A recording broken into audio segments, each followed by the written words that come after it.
Il les arme de canons laser et déclenche la guerre. Les Rulons nous attaquent! Nous allons les écraser avec nos lasers. Les Rulons veulent s'emparer du propulseur espace-temps, le pouvoir suprême. Il faut les exterminer. Mais les Dino Riders ripostent.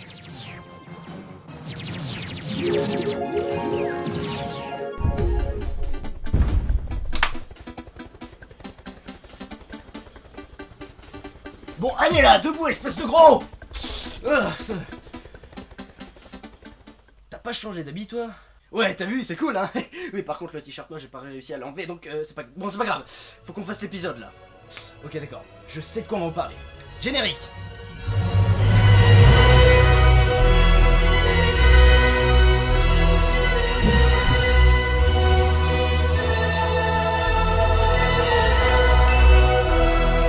Jurassic Park, c'est le film dont le thème te donne encore des frissons même après 47 écoutes. C'est ce genre de film qui a en sa possession des acteurs tous aussi talentueux les uns que les autres. C'est ce film qui est réalisé par Steven Spielberg, bref, c'est un bon film.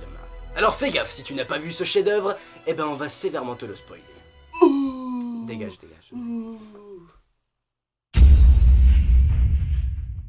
Ok, Jurassic Park raconte l'histoire de John Hammond qui veut ouvrir un parc avec des dinosaures sur la petite île du Costa Rica, Isla Nublar. J'ai dépensé sans compter. Oh waouh, mais il est trop bien fait ton cosplay de John Hammond, Trianor. Ferme la FDP.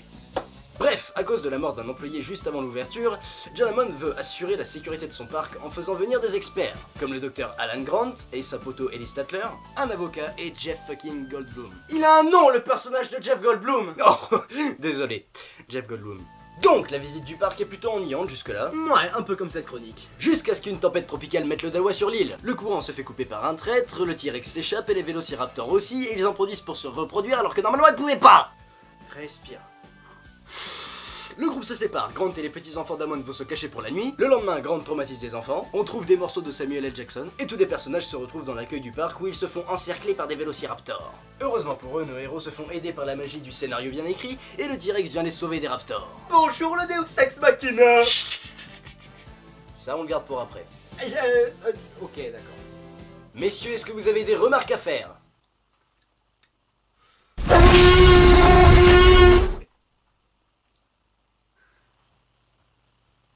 Tu sors. Mais quel monstre. Mais je m'en fous. T'as dit une phrase aujourd'hui, t'en as dit assez, tu sors. Mais Chut. Dégage. Et tu vas te cacher. Bon, la suite.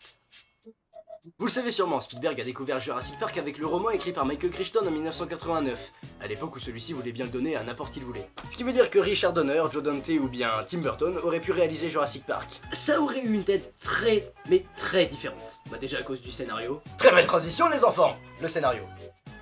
À la base, John Hammond devait être un vieil homme d'affaires peu scrupuleux. Puis il est devenu le gentil vieux monsieur tout blanc qu'on connaît tous. Non mais littéralement, là il est tout blanc. Hein, Spielberg a aussi changé la relation que Grant avait avec les enfants de manière générale dans le film, pour les rendre moins proches d'eux. Alors oui, dit comme ça peut paraître complètement débile, mais ça permet de développer un personnage tout le long d'un film.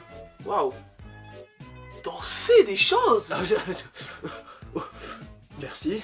Oh mon dieu, il a fait un compliment au chapeau. Ouais, non, mets ta tête entre les genoux. Ouais, voilà. Ouais, t'as raison, je vais le faire comme ça. Non, mais par contre, attends, c'est vraiment pour une fois. Je voulais pas être méchant avec toi, c'était sincère. Oh.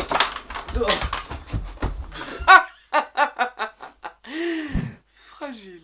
Chut.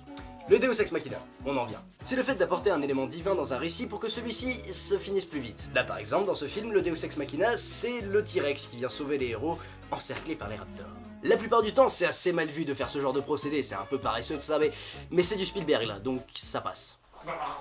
Bon sinon Trianor, est-ce que tu pourrais arrêter de dégommer mes doubles et m'en laisser un pour qu'il fasse ces 3 anecdotes? Désolé, c'était tentant.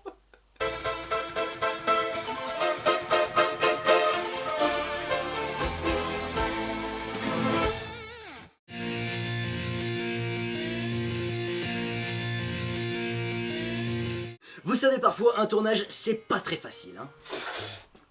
Pourquoi? De base, le tournage, il devait se faire sur l'île de Kauai. Kauai. Putain, je croyais t'avoir dit d'aller te cacher. Bref, suite à une tempête, les scènes en extérieur avec les Gallimimus furent obligées d'être tournées sur l'île de Oahu.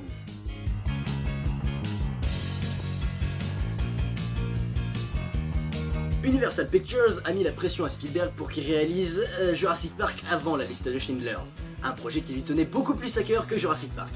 Bon, comme on l'a tous vu, ils ont réussi, hein, et en plus Spielberg l'a bien fait, donc c'est gagnant. Quelle est la différence entre une chaussure et un juif?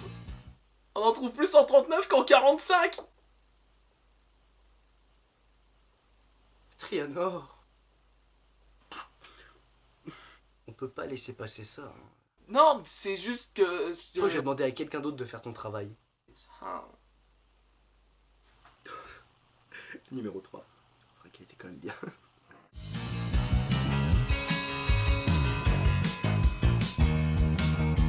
Alan Dreyfus et Harrison Ford auraient pu jouer le rôle du professeur Alan Grant, parce qu'ils avaient déjà joué dans d'autres productions de Spielberg avant, comme Indiana Jones pour Harrison Ford ou Les Dents de la Mer pour Alan Dreyfus, ce qui aurait pu donner lieu à un crossover assez bizarre quand on y pense. Et dis donc Matt, viens voir, j'ai trouvé l'Arche d'Alliance. Hey Indiana Jones, tu devrais faire attention, il y a un requin derrière nous. Je suis un requin mécanique. Bon, est-ce que tu as fini? Ouais, je crois bien, ouais. Parfait, est-ce que tu pourrais donc venir m'aider à exterminer les raptors qui se sont échappés? Bien sûr! À plus, bande de gens. Surtout faites gaffe, c'est basé sur le mouvement.